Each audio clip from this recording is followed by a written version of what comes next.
शिवाय गुरवे नमः। शिवाय गुरवे नमः। शिवाय गुरवे नमः। शिवाय गुरवे नमः। शिवाय गुरवे नमः।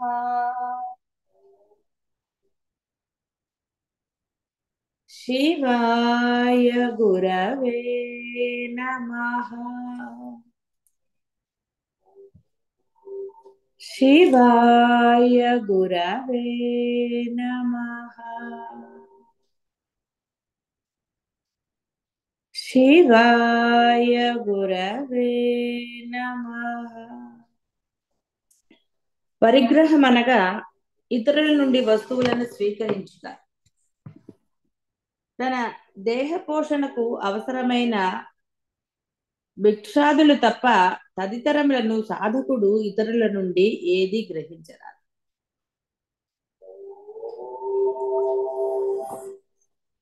కాబట్టి ఇక్కడ అర్థము సాధకులు, మీరందరూ గృహస్థులే, అందరూ సాధకులే. కాబట్టి ఇక్కడ మీరు మీ బంధముల నుండి ఏది అధర్మంగా కానీ ఇతరుల కోసం కానీ వేరే అవతలి వారిని ఇబ్బంది పెట్టి కానీ మీరు ఏది కూడా వారిని అడగరాదు అని అర్థం. అది ఏ బంధమైనా సరే, ఏ బంధాన్ని అయినా సరే,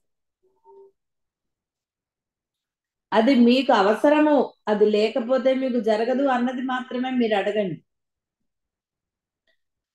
వేరే వారి కోసమో ఇంకొకటో అంటే ఏదో ఆశించి మీరు అడగకండి, వారిని ఇబ్బంది పెట్టకూడదు. మీకు అవసరం ఉన్నా సరే ఆ బంధముకి ఇబ్బంది అంటే మీరు అడగకండి. కేవలం డబ్బు ఒక్కటే అని చెప్పటం లేదు. మీకు చేయవలసిన పనులైనా సరే, మీరు కోరుకున్నవి ఏవైనా సరే గ్రహించటము అంటే అదే అర్థం. కేవలం డబ్బు వస్తువులే కాదు, అది ఏదైనా సరే, ఏ బంధం నుంచి అయినా సరే. బాలేదు, ఒంట్లో బాలేదు చెప్పండి, డాక్టర్ దగ్గరికి వెళ్దామని చెప్పచ్చు, ఇవన్నీ ఉండదు. ఏది అవసరమో అదే, అది మాత్రమే మీరు గ్రహించాలి. ఇందాక అన్నారు కదా, దేహ పోషణకు అవసరమైన భిక్షాదులు తప్ప ఇతరుల నుండి ఏది గ్రహించరాదు. కాబట్టి ఇక్కడ మీ పోషణకి అంతే, ఆ దేహం నిలుపుకోవాలి కాబట్టి, పరమాత్మది కాబట్టి దేహము ఆయన మీకు ఇచ్చాడు, సాధనకి ఉపయోగపడాలి అని చెప్పి ఇచ్చాడు. కాబట్టి సాధన పూర్తి అయ్యే వరకు, ఈ దేహాన్ని మరల పరమాత్మ గ్రహించే వరకు దానిని ఎంతవరకు అంతవరకే కాపాడాలి. లేనిపోని షోకులు దానికి చేయక్కర్లేదు. కాబట్టి అక్కడ అవతల వాళ్ళ దగ్గర ఉంది అని కూడా మీరు ఆశించకండి. ఆశించటం ఆసక్తిని కలిగిస్తుంది, కోరికలను కలిగిస్తుంది. ఇహ ఎప్పుడైతే వాటిల్లో పట్టారో ఇహ కామక్రోధాదులు అన్ని సకలం మీకు దగ్గరకు వచ్చేస్తాయి. కాబట్టి వాళ్ళ దగ్గర బాగానే ఉందండి అందుకే అడిగాను అంటే నీ సాధన కుంటుపడుతోంది, అది గ్రహించు. అక్కడ అర్థం అది. కాబట్టి ఇప్పుడు సాధనా కాలంలో మీరు అవేవి కూడా లేసమాత్రంగా కూడా గ్రహించక్కర్ల, అవసరం లేనిది లేసమాత్రం కూడా మీరు గ్రహించవలసిన ఆవశ్యకత. ఆసక్తి ఉండకూడదు అన్నప్పుడు అడగటం ఆసక్తి కలిగిస్తుంది. అవసరమైనది వాళ్ళకి తెలియలేనప్పుడు అడగాలి. కానీ ఎప్పుడైతే నువ్వు సాధన యందు పరమదీక్ష అంటే అపారమైన భక్తి శ్రద్ధలతో నువ్వు సాధన చేస్తావో, నీవు ఆశించకుండా నువ్వు అడగవలసిన ఆవశ్యకత లేకుండానే పరబ్రహ్మ నీకు అన్ని సానుకూలంగా చేస్తారు. నీ శ్రద్ధ ధ్యాస అన్నీ కూడా అందులోనే ఉండాలి. దీక్ష యందు ఉండాలి. బ్రహ్మనిష్ట యందు ఉంటే ఆ బ్రహ్మంకి తెలియంది లేదు కాబట్టి అన్ని బ్రహ్మమే చేస్తారు. ఈ ధైర్యం ఉండి తీరాలి. అది కాబట్టి ఆ విధంగా నాకు ఒకరిది అక్కర్లేదు, నా దగ్గరనే బోల్డ్ ఉంది అన్న అహంకారం కాదు ఇక్కడ ఉండవలసి. అంతా పరమాత్మదే అన్న వినయం ఉండాలి. అంతా పరమాత్మదే అన్న వినయము, పరమాత్మ మీద అఖండ విశ్వాసము ఉన్నవాడు ఎవ్వడు కూడా అక్కర్లేంది అడగడు, తీసుకోడు, తాను ఆశించడు. కాబట్టి ఇక్కడ అది జాగరూకత వహించాలి. ఇతరుల నుండి ఏది కూడా గ్రహించను. ఏది అవసరమో అంతే.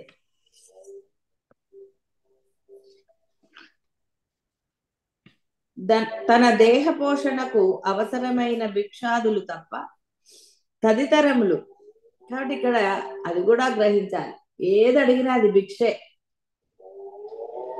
అయితే ఇందులో దోషం ఏం లేదు, అడిగినది తీసుకోవడంలో దోషం లేదు, అది భిక్ష కూడా ఉత్తమమైనదే.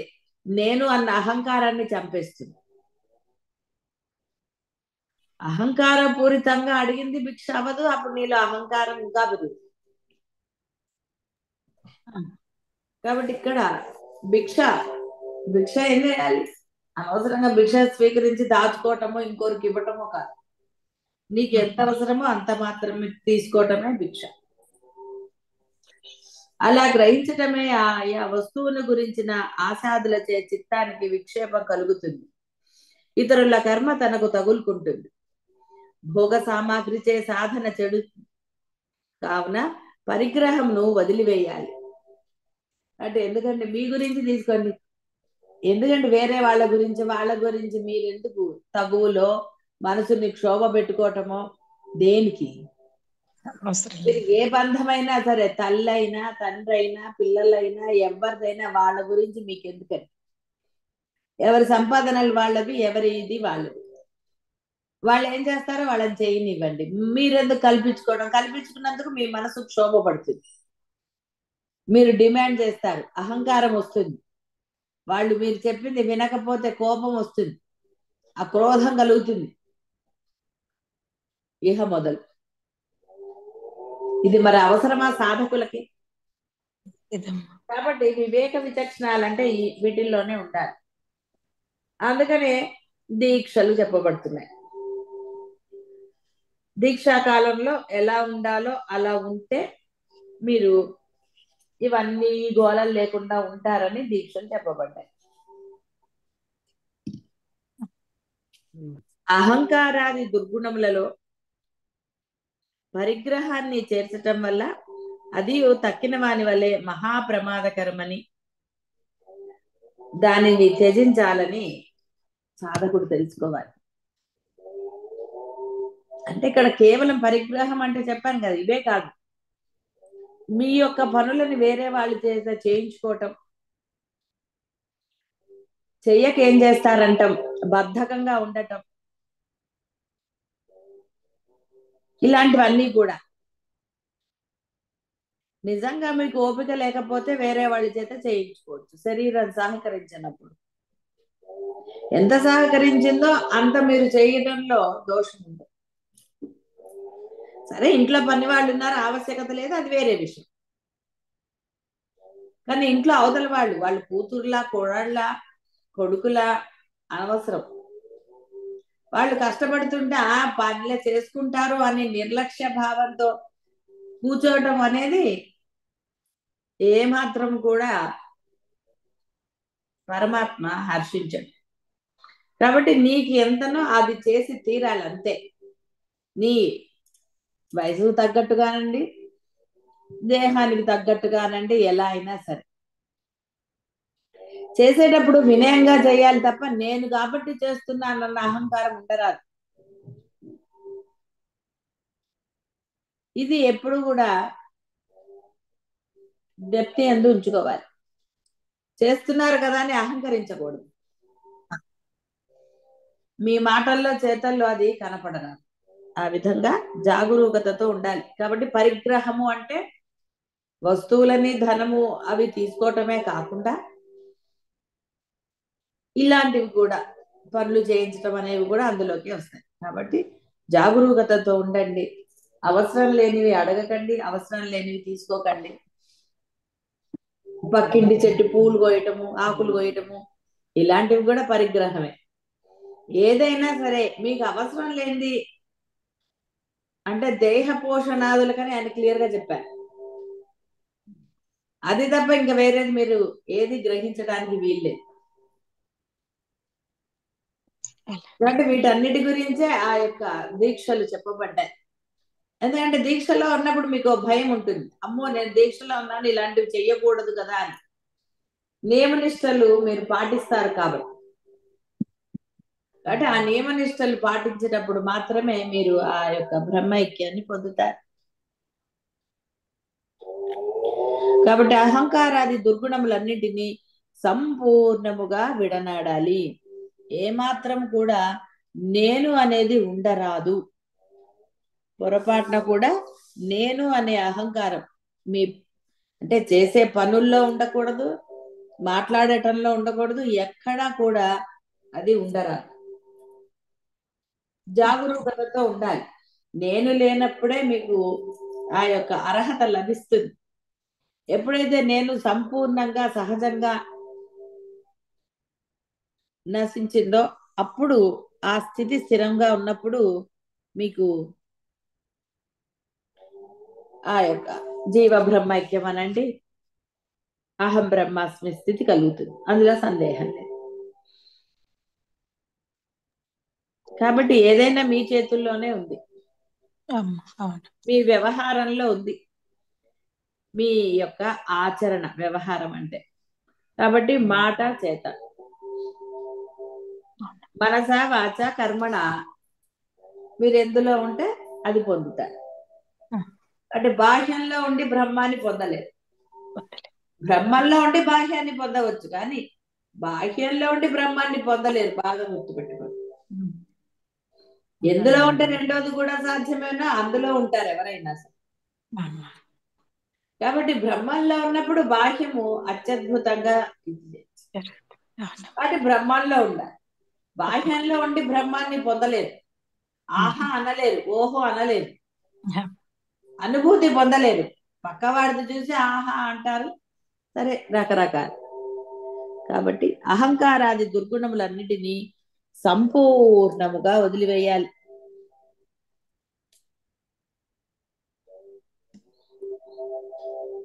బ్రహ్మభూయాయ కల్పతే. కాబట్టి ఈ చెప్పబడిన ఈ సాధన యందు ఆరుతేరు వారు ఎవరైనాను సరియే బ్రహ్మ ప్రాప్తికి మోక్షానికి అర్హులే.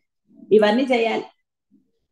అన్నంటే అన్ని అక్కడ ఏం లేవు, విడదీసి చెప్పారు కాబట్టి, ఎలాబొరేట్ చేశారు కాబట్టి ఎక్కువలాగా అనిపిస్తుంది. మళ్ళీ మూలంగా చూస్తే ఉన్నది బ్రహ్మనిష్ట మాత్రమే. నువ్వు బ్రహ్మం యందు ఉండు, నేను లేకుండా, అంతే. ఒక్కటి దీక్ష అంతే, ఇంకేం లేదు అసలు అక్కడ. ఎందుకంటే దీక్ష అనగానే మీ మనసు ఆ నియమనిష్టలకు లోబడిపోతుంది. దీక్ష లేనప్పుడు మనసు అందులో నియంత్రించబడదు. అది దాని ఇష్టం వచ్చినట్టుగా ఉంటుంది. కాసేపు ఇది అంటుంది, అక్కడికి పోదాంలే, ఏం పర్వాలేదు, వెళ్తే ఏమవుతుంది, మనసులో నేను నామస్మరణ చేస్తూనే ఉంటానంటుంది, కానీ చెయ్యదు. కాబట్టి అదే ఒక దీక్ష అంటే ఒక నియమం పెట్టగానే అది ఆ మనసు ఆటోమేటిక్ గా దానికి లొంగి ఉంటుంది. నువ్వు దీక్షలో ఉన్నావు కాబట్టి మనం ఇలా చెయ్యరాదు అని హెచ్చరికలు చేస్తూ. కాబట్టి ఎవరైతే ఈ సాధన యందు ఆరితేరుతారో అంటే దాని యందు పరిపూర్ణ నిష్ట కలిగి ఉంటారో ఎవరైనాను సరే బ్రహ్మ ప్రాప్తికి అర్హులు. వారు తప్పక ఆ బ్రహ్మానుభూతిని పొంది తీరుతారు, సందేహం లేదు. అది నిశ్చయ అంటే ఆ నిశ్చల స్థితి, అది స్థిరంగా అలాగే ఆ బ్రహ్మానుభూతి అలా పొందుతూనే ఉన్నారు. అంటే కళ్ళు మూసుకుని ముక్కు మూసుకొని కూర్చుని కాదు, ఏ వ్యవహారం చేస్తున్నా మీ మనసులో ఆ బ్రహ్మానందాన్నే ఉన్నాయి. కాబట్టి అప్పుడు తప్పకుండా వాళ్ళు ఈ బోధలన్నిటినీ కార్యాన్వితమునర్చి బ్రహ్మ ప్రాప్తిని పొందగలుగుతారు. కార్యాన్నం అంటే ఆచరణలో పెట్టండి ఏమిటి, కేవలం వాచా వేదాంతులుగా ఏమీ రాదు. కాబట్టి బోధలన్నిటినీ చక్కగా కార్యాన్వితం చేసుకోవాలి. అప్పుడు మాత్రమే ఆ బ్రహ్మ ప్రాప్తిని పొందవచ్చు.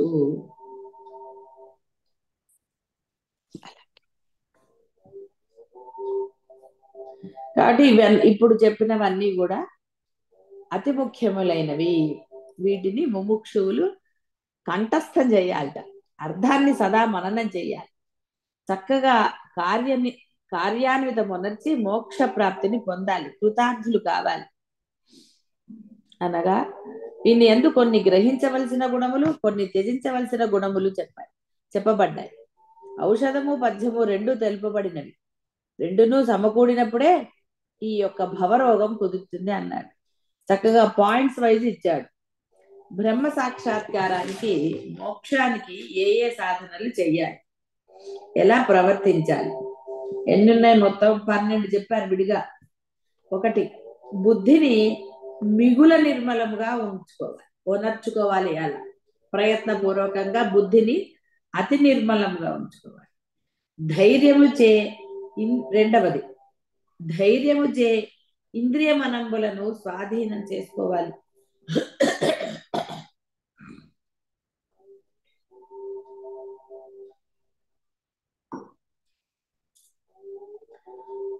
శబ్దస్పర్శాది విషయాలను త్యజించాలి. రాగద్వేషాలను విడిచిపెట్టాలి. ఏకాంత స్థలమును ఆశ్రయించాలి. మితాహారాన్ని సేవించాలి. వాక్కును, శరీరాన్ని, మనస్సును స్వాధీనమందు ఉంచుకోవాలి. నిరంతరము ధ్యానయోగ తత్పరుడై ఉండాలి. వైరాగ్యాన్ని లెస్సగా అనగా తీవ్ర వైరాగ్యాన్ని కలిగి ఉండాలి. అహంకారాన్ని, దుష్టకార్యములకు ఉపయోగించు బలాన్ని, దర్పాన్ని, కామము, క్రోధము, పరిగ్రహమును బాగుగా వదిలివేయాలి. మమకారం పోగొట్టుకోవాలి. శాంత చిత్తుడై ఉండాలి. కాబట్టి ఇవన్నీ ఉన్నప్పుడు, అంటే ఎవరైతే వీటన్నిటినీ ధైర్యంగా ఒక దీక్షలాగా ఆచరణలో పెడతారో వారే అర్హత పొంది, అవి స్థిరముగా ఉన్నప్పుడు, ఆచరణ స్థిరముగా ఉన్నప్పుడు మోక్షాన్ని పొందుతారు. ఇందులో సందేహం లేదు. ఎందుకంటే ఇది పరమాత్మ చేత చెప్పబడింది. కాబట్టి ఇవి ధైర్యంగా, ఇక్కడ కష్టాలు ఏం లేవు, ఇవన్నీ సులభమైనవి. అందుకే ధైర్యంగా ఆచరణలో పెట్టినవాడు, మనసా వాచా కర్మణ ఆచరణలో పెట్టినవాడు తప్పక ఆ యొక్క బ్రహ్మానుభూతిని పొందుతాడు.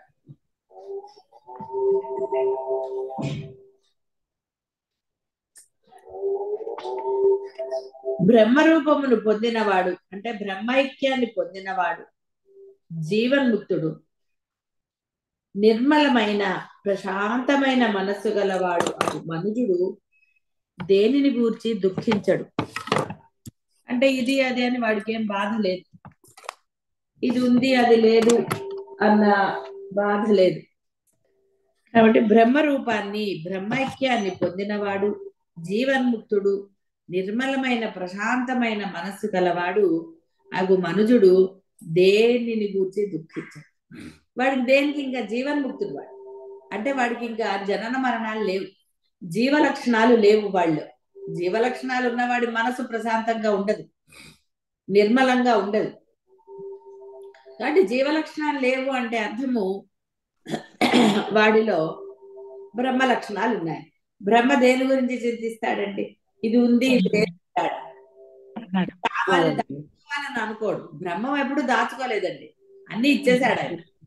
బ్రహ్మం అనేవాడు దాచుకోడు, జీవుడు అనేవాడే దాచుకుంటాడు. నాది అనుకున్నవాడే దాచుకుంటాడు, నాది అనుకున్నవాడు ఎలా దాచుకుంటాడు? వాడు దాచుకోవడం కాబట్టి రేపొద్దున వాడికి ప్రాబ్లం అవుతుందా? ఎలా చెప్పగలరు? ఎంతమందికి ఎన్ని సహాయాలు పరమాత్మ అందించటం లేదు. డబ్బున్న వాళ్ళకి అన్ని జరుగుతున్నాయా? డబ్బు లేకపోతే వాళ్ళ పనులు అవ్వటం లేదా? ఎన్నో జరుగుతాయి. ప్రపంచంలో ఎన్నో చూస్తున్నాం. ఎంతో మంది ఎన్నో రకాలుగా అడకపోయినా వచ్చి సహాయం చేసి వారికి ఇది చేస్తుంటారు.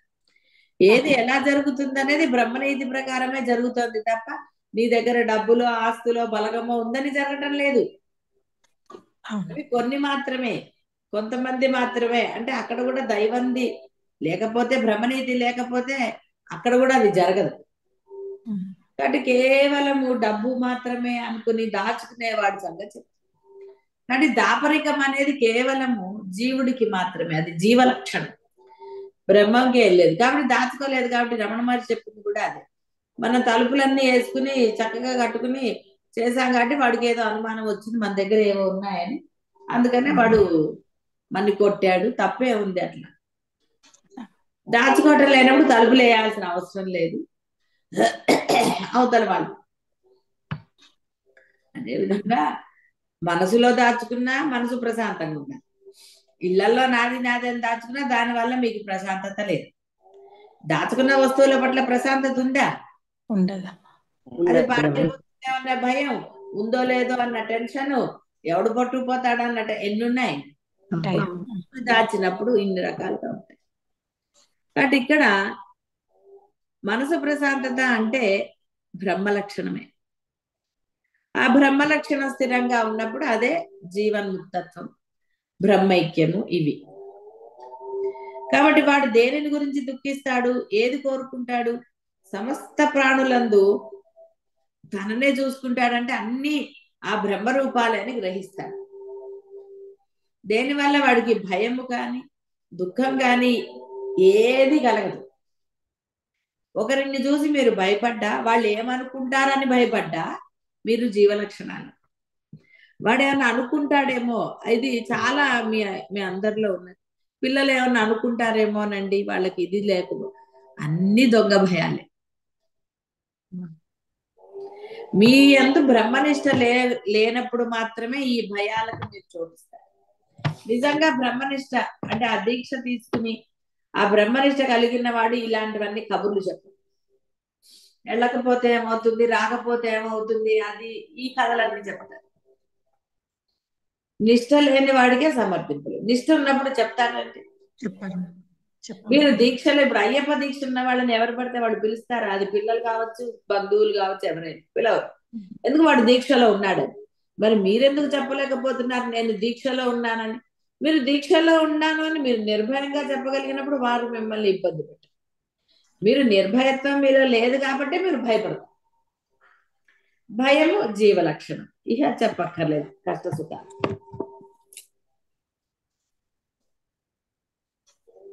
దేనిని కోరడు.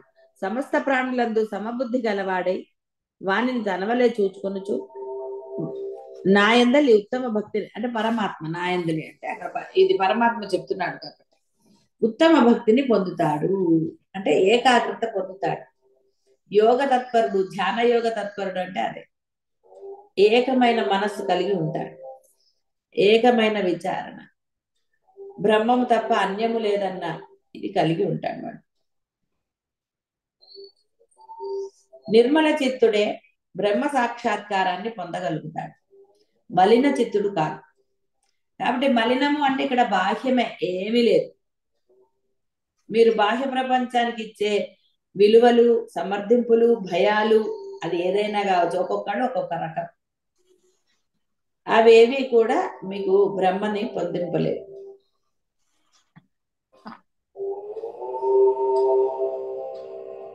కనుకనే ప్రసన్నాత్మ అని పరమాత్మ చెప్తున్నారు.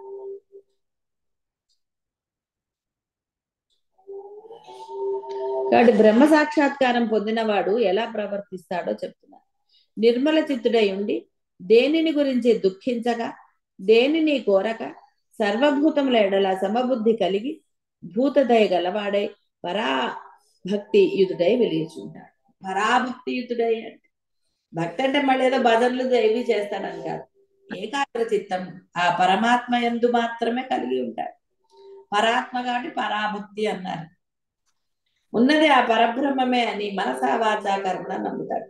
అంటే వాడి మనస్సులో అదే, ఆచరణలో అదే, మాటలో కూడా అదే. అదే అసలైన బ్రహ్మం. అంతే తప్ప మాట వేరు చేత వేరు అన్ని ఇలా లేవు. ఇంకా ఏదో కోరుకోవటము, ఆశించడం, అది లభించలేదని చింత, ఇవి కాదు. నా శోచతి నా కాంక్షతి దృశ్య ప్రపంచమంతయు తనయందే తన అంటే ఆత్మయందే కల్పితమై ఉన్నదని తెలుసుకున్నవాడు కాబట్టి అతడు దేనిని వాంఛించడు, దేని కొరకు దుఃఖించడు. ఇది ఈ ఉపనిషత్తులు బోధించేది కూడా ఇదే. యస్మిన్ సర్వాణి భూతాని ఆత్మైవ అని. అన్ని భూతాల్లో అంతటా ఉన్నది ఆత్మ అయిన తర్వాత ఇంకా దేని గురించి భయము, దేని గురించి ఆత్రత, ఏది పొందాలి ఏది పొందక్కర్లేదు, దేనికోసం భయము దేనికోసం దుఃఖం, ఇదే ఉపనిషత్తుల్లో కూడా చెప్పబడింది.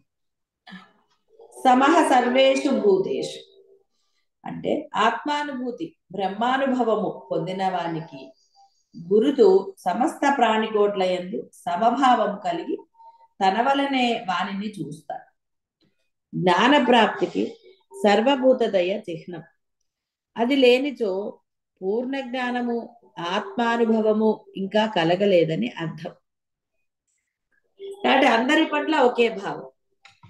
తమ అంటే వాడు వేరు నేను వేరు అనటము, వాడు దుష్టుడు అని అనటం కూడా, వాడు చెడ్డవాడండి అని అనటము కూడా భేదమే. అది సర్వభూత దయ కాదు. వాడు చెడ్డవాడైతే నీకేం బాధ, నువ్వు మంచిగానే ఉండు. ఇలా ఆ భేదం కలిగి ఉండటం కానీ ఆ విధంగా ప్రవర్తించటం కానీ బ్రహ్మ లక్షణం కాదు అన్నారు.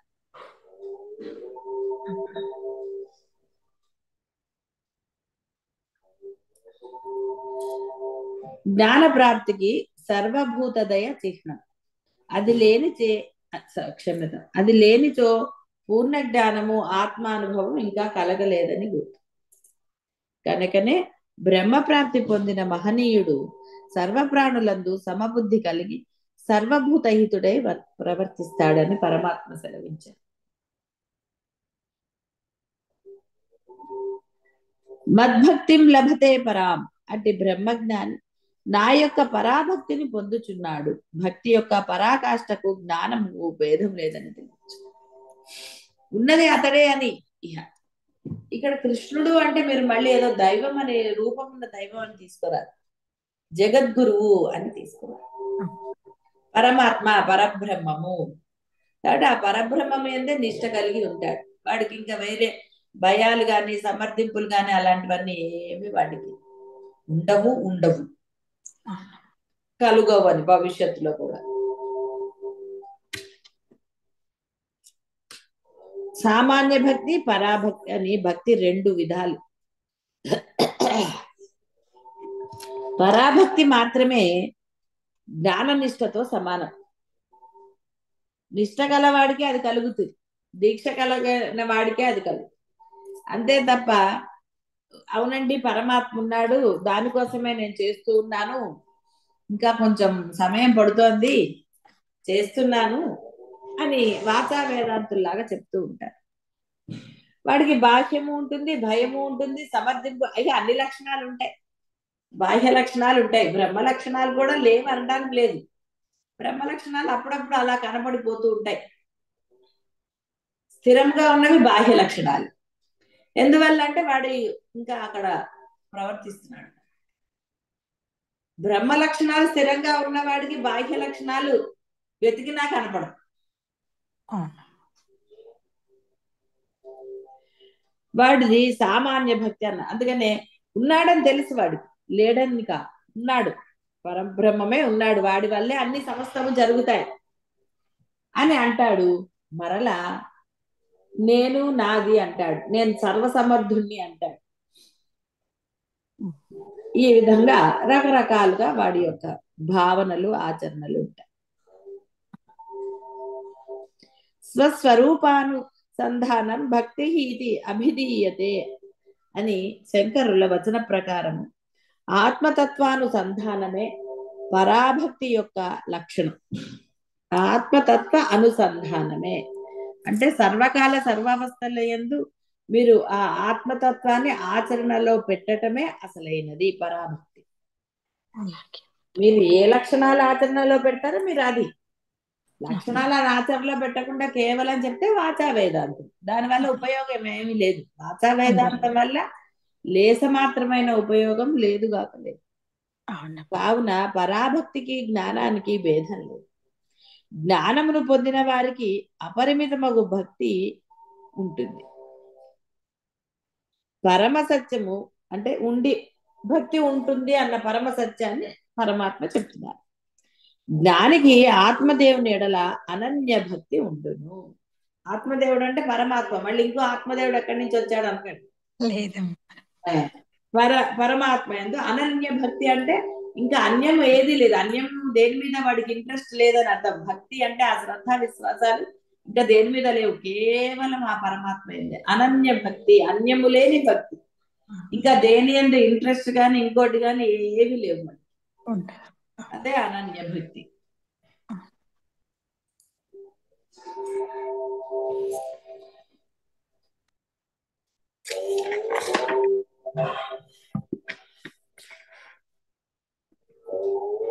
బ్రహ్మ సాక్షాత్కారం పొందినవాడు నిర్మల శాంత మనస్కుడై ఉంటాడు. సర్వకాల సర్వావస్థలేందు దేనిని గురించి దుఃఖించడు, దేనిని కోరుకోడు.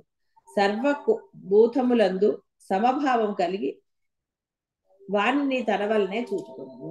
భేదభావం లేదు, ఉన్నది పరబ్రహ్మమే. అనన్య భక్తి కలిగి ఉన్నాడు. అనన్య భక్తి కలిగి ఉన్నవాడికి అన్యము గోచరించదు, బ్రహ్మము తప్ప.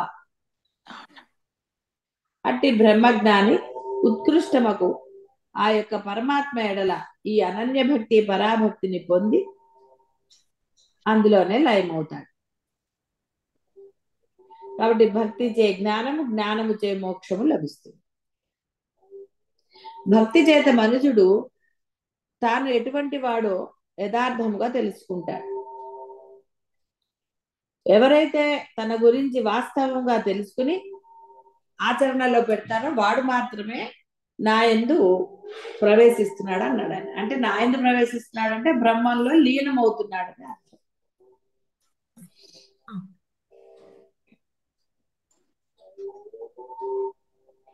కాబట్టి జ్ఞానము చే భక్తి కలుగుతుంది. అంటే ఉన్నది ఆ పరబ్రహ్మమే అన్న తర్వాత ఆ విశ్వాసం, సడలింపు లేని విశ్వాసం. సంత పరబ్రహ్మమే, అన్యము లేదు. కాబట్టి ఆ యొక్క అనన్య భక్తి కలగాలి. జ్ఞానము అంటే తెలుసుకోవాలి. పరమాత్మ గురించి తెలుసుకున్నప్పుడు మాత్రమే ఆ యొక్క భక్తి శ్రద్ధలు కలుగుతాయి. కాబట్టి భక్తి జ్ఞానములు పరస్పరం ఒకదానికొకటి దోస్తులు, కామక్రోధాదులాగా. విశ్వాసం ఉన్నప్పుడు జ్ఞానం, జ్ఞానం ఉంటే విశ్వాసం. భక్తి సర్వులకు సులభ సాధ్యం. భక్తి చే జ్ఞానం ఉదయించడం వలన గీత యందు ప్రతి అధ్యాయంలో భక్తిని గురించిన ప్రస్తావన చేయబడుతూనే భక్తి అను పుష్పమే జ్ఞానమను ఫలముగా మారుతుంది అన్నారు. అంటే ఆ విశ్వాసం, ఆచరణ. విశ్వాసం ఉన్నప్పుడు ఆచరణ. విశ్వాసం ఉన్న ఆచరణలో మేము పెట్టలేదండి అంటే ఇంకా మరి అప్పుడు విశ్వాసం కూడా లేనట్టు. విశ్వాసం కూడా ఆచరణలో పెట్టాలి. పెట్టినాం. ఆచరణలో పెట్టని వాడికి ఇంకేమీ లేదు. అన్ని తెలుసండి అంటే ఏం చేయకపోతే ఏం లాభం? అన్ని తెలిస్తే మటుకు కాబట్టి ఇక్కడ కేవలము విశ్వాసము వాచా వేదాంతులుగానో ఉంటే సరిగా ఆ యొక్క జ్ఞానము తెలుసుకున్న తర్వాత దానిని పరిపూర్ణంగా ఆచరణలో పెట్టినప్పుడు మాత్రమే వాడికి ఆ అనన్య భక్తి, పరాభక్తి. ఇక్కడ భక్తి అంటే మళ్ళీ మీరు దేవుళ్ళని పూజించే భక్తి కాదు, ఉన్నది పరబ్రహ్మమే అన్న దృఢ విశ్వాసమే భక్తి. అంతే తప్ప భక్తి అంటే మళ్ళీ మామూలు అర్థం తీసుకోవాలి. విశ్వాసం ఉన్నది అదే అన్న పరమ విశ్వాసం, అదే భక్తి. వాళ్ళకి చాలా భక్తుళ్ళండి అంటారు. అంటే వాళ్ళంటే అతనికి విపరీతమైన ఇష్టము లేదా విశ్వాసం. ఇక్కడ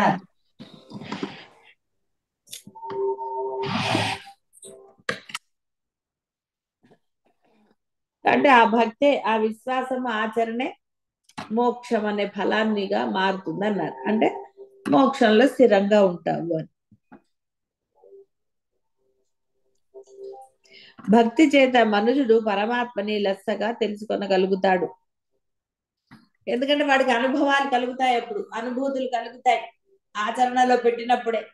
అప్పుడే ఆ పరమాత్మ గురించిన సర్వము వాడికి అనుభవంతో తెలుసుకుంటాడు. కేవలం ఏదో పుస్తకాల్లో చదివి విష్ణుమూర్తిని అనుభవం పొందాలంటే కష్టం. రూపం ఉన్న వాడికి ఆ రూపభావన చేసినప్పుడే వాడికి ఆనందం కలుగుతుంది. కానీ ఆ విష్ణుమూర్తి పరబ్రహ్మం అని అనుకున్నప్పుడు, వాడు ఆచరణలో పెట్టినప్పుడు ఆ ఆచరణ ఆనందం వాడిని మహోన్నతుని చేస్తుంది. అదే విష్ణువు, ఆ వ్యాపకత్వం వాడికి అప్పుడు అర్థం అవుతుంది. కాబట్టి ఇక్కడ రూపాన్ని అనుభవించటము అనేది, అంటే అనుభూతి పొందటం అనేది చాలా కష్టమైన విషయం పరమాత్మని. అందుకనే పరమాత్మకి నామరూప రహిత స్థితిలో ఉన్నాడని చెప్తారు. అదైతేనే మీరు ఆనందాన్ని పొందగలుగుతారు. అన్నిటిలో ఉన్నది ఆయనే, రూపము ఆయనే, రూపరహితము ఆయనే. కాబట్టి ఆ రెండిటిని ఎప్పుడైతే మీరు ఆచరణలో పెడతారో అప్పుడు మాత్రమే సాధ్యమవుతుంది.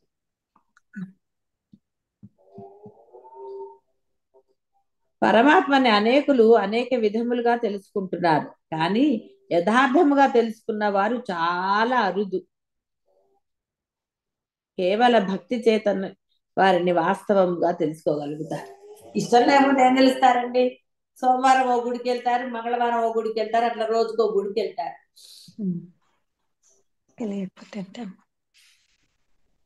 అంతే, ఎవరో ఒకడు కరుణిస్తారులేండి. అందుకని రోజుకు ఒకటి వెళ్తూ ఉంటాను, వీళ్ళు కాకపోతే వాళ్ళు అని. అప్పుడు ఎవరు కరుణించరు. కాబట్టి ఎవరో ఒకరిని అనన్యంగా పట్టుకున్నప్పుడు, ఇప్పుడు ఇక్కడ జ్ఞానం తెలిసింది, ఉన్నది పరబ్రహ్మమే, సర్వము అదే, విష్ణుమూర్తి వీళ్ళందరూ కూడా అందులోంచి వచ్చిన వారే. కాబట్టి ఆ పరబ్రహ్మముని పట్టుకుని ఆయన చెప్పిన లక్షణాలతో ఆచరణలో పెట్టుకున్నప్పుడు ఆ పరబ్రహ్మమును పొందటం అనేది చాలా సులభమైపోతుంది. భగవత్ స్వరూపాన్ని లేక ఆత్మస్వరూపాన్ని భక్తి ద్వారా యథార్థముగా తెలుసుకున్న పిమ్మట మనుజుడు ఆ యొక్క స్వరూపాన్ని పొందుతాడు, అనగా లయించిపోతాడు. తెలుసుకున్న తర్వాత అంటే ఆచరణలో పెట్టిన తర్వాత అందులో లయం అవుతాడు. అతడి ఉప్పు కళ్ళు సముద్రమున లయించినట్లుగా అతడు బ్రహ్మమందు లయించి బ్రహ్మరూపుడుగానే శేషిస్తాడు. వాడికి జీవరూపం లేదు, వాడు జన్మలెత్తక్కర్లేదు.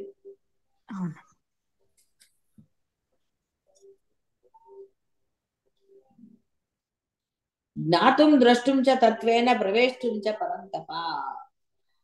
కాబట్టి భగవంతుడు ఎట్టువాడో బాగా తెలుసుకున్న పిదపయే వారి యందు ఐక్యం సంభవించును, గాని అంతకు ముందు కాదు. తెలుసుకున్న తర్వాతనే కదా ఆచరణలో పెడుతున్నారు మీరు, ఎక్కడికో వెళ్ళక్కర్లేదు. కాకపోతే ఇప్పుడు ఇంకా ఆచరణ దీక్షలాగా పెట్టడం లేదు, ఏదో పెడుతున్నారు ఆచరణ. కానీ ఎప్పుడైతే ఆ దీక్షగా ఆచరణ అనన్యంగా ఉంటుందో, అన్యము లేదు అన్న దానితో మీ ఆచరణ ఉంటుందో, జీవ లక్షణాలు లేసమాత్రంగా కూడా లేకుండా ఉంటాయో మీ ఆచరణలో, మనసా వాచా కర్మణ ఆ అద్వైత ఆచరణ ఉంటుందో, అప్పుడు ఉప్పు కళ్ళు ఆ యొక్క లయం పొందినట్టుగా నీటిలో ఎలా లయం పొందుతుందో ఆ విధంగా మీరు పరబ్రహ్మమందు లయించిపోతారు. కాబట్టి పిదపయ్యే వారి యందు ఐక్యము సంభవించును, గాని అంతకు ముందు కాదు. అట్టి యథార్థ భగవత్ జ్ఞానము భక్తి వల్లనే సిద్ధిస్తుంది.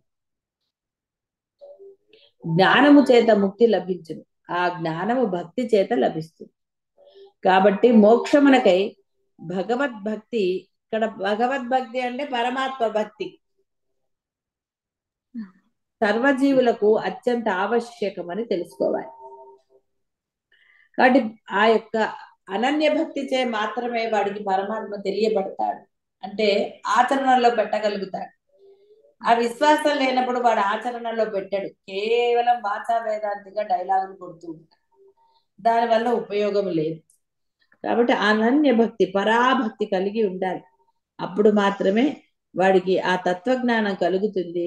ఆ తత్వజ్ఞానం వలన వాడికి గురి కుదిరి ఆచరణలో పెట్టి వాడు ఆ యొక్క బ్రహ్మైక్యాన్ని, మోక్షాన్ని వాడు పొంది తీరుతాడు.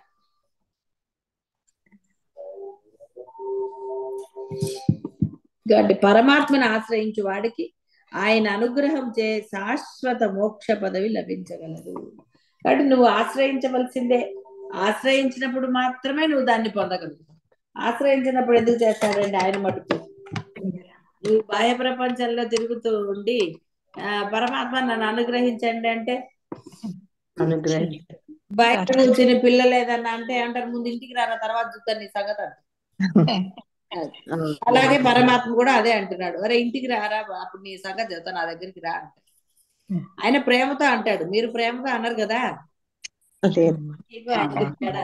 అందువలన అందరూ జాగరూకులై, సరే దీక్షలు అవన్నీ ఇంకా అది మీ ఇష్టం, మీరు తీసుకుంటారో తీసుకోరో అది మీ యొక్క అనన్య భక్తి మీద ఆధారపడి ఉంటుంది. గురువులు చెప్పాను కదా, బోధ చేయగలుగుతారు, మార్గాన్ని చూపిస్తారు, ఏదన్నా అడ్డంకులు ఉంటే తీస్తారు. అడిగినప్పుడు కొన్ని అడ్డంకులు తీయలేనివి, మీరు దీక్షలో ఉంటే తీయలేని కర్మలు ఆయన తీస్తారు. దీక్ష లేని వారికి ఆయన వాటి గురించి పట్టించుకోడు. కాబట్టి మాకేం కష్టాలు లేవు కదండి అంటే అది కూడా మీ యొక్క సమర్థింపే.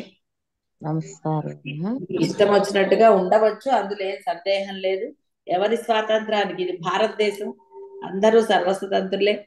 అద్వైతంలో కూడా సర్వస్వతంత్రత ఉన్నది. పరబ్రహ్మం ఎవరిని నిర్బంధించడు. ఇక్కడ దీక్ష వేరు, నిర్బంధం వేరు. దీక్ష అంటే అనన్య భక్తితో, ఇష్టముతో, ఆరాధనతో ఆ విధంగా చేయవలసి ఉంటుంది అంతే తప్ప ఇదేం నిర్బంధం కాదు, పొంది తీరాలి అని కాదు. అది పొందితే ఎంతటి మహత్తర శ్రేయస్సును పొందుతారో మీకు తెలిసిన తరువాత అది పొందాలా వద్దా అన్న వివేక విచక్షణాలు మీలో ఉండాలి. కాబట్టి ఏది ఏమైనా పరబ్రహ్మము కానివ్వండి, సద్గురువులు కానివ్వండి, బోధ చేస్తారు. ఆ బోధని విని ఆ అనన్యమైన భక్తి, పరాభక్తితో ఎవరైతే ఆశ్రమంలో పెడతారో వాడు మోక్షాన్ని పొంది తీరుతాడు, అందులో సందేహం లేదు. శుభం భూయ. శివాయ గురవే నమః. శివాయ గురవే నమః. శివాయ గురవే నమః. శివాయ గురవే నమః. శివాయ గురవే నమః. శివాయ గురవే నమః. శివాయ గురవే నమః. భక్తి సర్వులకు సులభ సాధ్యం.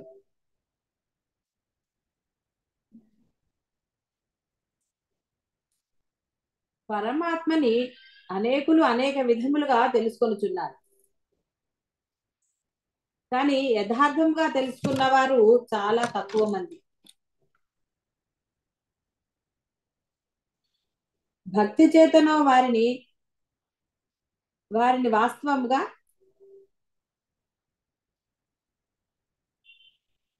తెలుసుకొనగలుగుతున్నారు. అంటే ఆ పరాభక్తి వల్ల మాత్రమే వాళ్ళు ఆయన గురించి తెలుసుకోగలుగుతారు, ఆచరణలో పెట్టగలుగుతారు. భక్తి అనేది కేవలము వాచా వేదాంతంగా ఉండరాదు. భక్తి అనేది ఆచరణ పెట్టినప్పుడే దాని సార్థకత. భగవత్ స్వరూపాన్ని, ఆత్మస్వరూపాన్ని భక్తి ద్వారా యథార్థముగా తెలుసుకునే విమ్మట మనుజుడు ఆ స్వరూపాన్ని పొందుతాడు. అంటే ఆ స్వరూపమందు ప్రవేశిస్తాడు అంటే తానే అది అవుతాడు అని అర్థం. అనగా లయించిపోవచ్చున్నాడు. ఉప్పు కళ్ళు సముద్రంలో లయించినట్లు అతడు బ్రహ్మమందు లయించి బ్రహ్మరూపుడు అవుతాడు. భగవంతుడు ఎట్టివాడో బాగుగా తెలుసుకున్న పిదపయే వారి యందు ఐక్యం సంభవిస్తుంది, కానీ అంతకు ముందు కాదు. ఆచరణలో పెట్టినప్పుడే సంభవం, ఆచరణలో లేనప్పుడు అన్ని వృధానే. అటు యథార్థ భగవత్ జ్ఞానము భక్తి వలన సిద్ధిస్తుంది.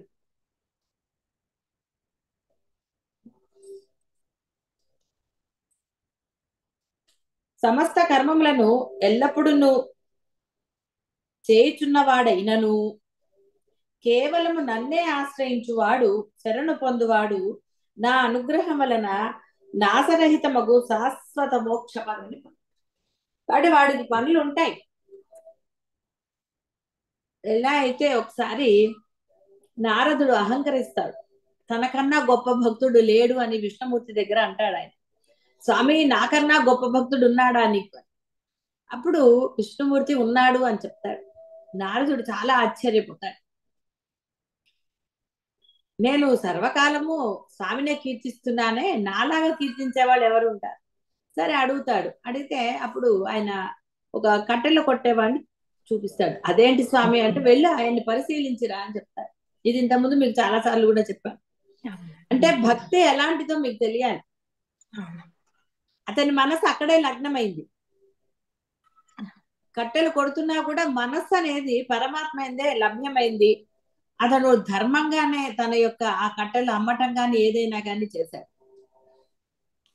కూర్చున్నప్పుడు ఎప్పుడైతే క్షణం తీరిక దొరికిందో వెంటనే నామస్మరణ చేశాడు తప్ప వేరే చేయలేదు.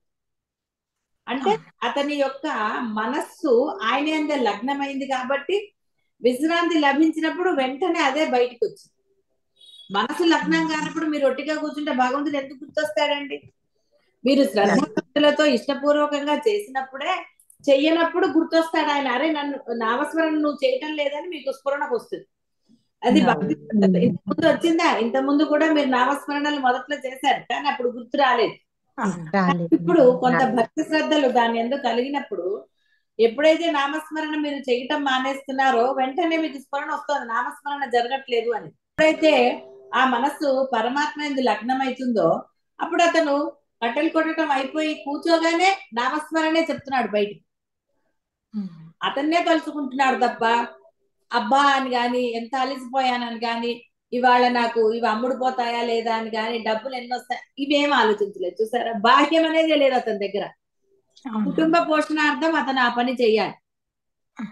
కాబట్టి మనస్సుని పరమాత్మ ఎందు లగ్నం చేసి ఏది ఆలోచించలేదు. అమ్ముడుపోతాయా లేదా ఇవేమి ఆలోచించకుండా తన పని తాను చేస్తూ పరమాత్మ ఎందు మనస్సును లగ్నం చేశాడు. కాబట్టి అతను గొప్ప భక్తుడు అని చెప్పాడు. చూడండి, పరమాత్మ ఎవరిని ఇది చేశాడో అది మనం గమనించాలి, మీరందరూ కూడా. కాబట్టి కర్మలని, సమస్త కర్మములను ఎల్లప్పుడూ చేయుచున్నవాడైనను కేవలం నన్ను ఆశ్రయించిన వాడు. మనసు ఆయన దగ్గర ఉండాలంతే. నువ్వు ఎన్నన్నా పనులు చేయి, మనస్సు మటుకు అతని దగ్గరే ఉండాలి. మనస్సులో ఈ బాహ్య ప్రపంచం గురించి ఏది ఉండరు. కట్టెలు కొట్టేవాడి కన్నా ఎక్కువ సమయం చేయటల్లా మీరు. అది ఉద్యోగాలైన ఇంటి పనులు అంత కష్టమైతే లేదు. కానీ మరి కట్టెలు కొట్టేవాడికి మనసు లయమైతే మీకెందుకు కాకూడదు? అంటే అసలు ఇక్కడ వాడి అంత పరమ భక్తి, అపార భక్తి లేదు, విశ్వాసం లేదు. అంతే, ఇంకా వేరే మనం దీనికి మొహమాట పడక్కర్లే. అంతనా అయ్యో అలాగే ఇలాగంటే ఎందుకు? ఉన్న వాస్తవాన్ని అంగీకరించిన వాడే అహంకారం లేనివాడు అవుతాడు, వాడే ప్రయత్నం చేయగలుగుతాడు. అహంకరించిన వాడు చేయలేడు. అప్పుడు నారదుడికి, ఇక్కడ నారదుడికి లేదు అని కాదు, ఒక విషయం మనకి చూపించాలి కలికాలంలో ఎలా ఉంటారు అనే దానికి ఆయన నారదుడిని ఇది చేశారు అంతే తప్ప అక్కడ నారదుడు కట్టెలు కొట్టేవాడు కన్నా తక్కువ వాడని చెప్పడం కాదు. అది మీరు అర్థం చేసుకోవాలి. అహంకారం వచ్చింది అతను. అయితే ఇక్కడ నిజంగా వచ్చిందా అదన్నీ మీకు అనవసరమైనవి. నువ్వు సాధకుడివి, నీవు సూక్ష్మాన్ని గ్రహించు చాలు.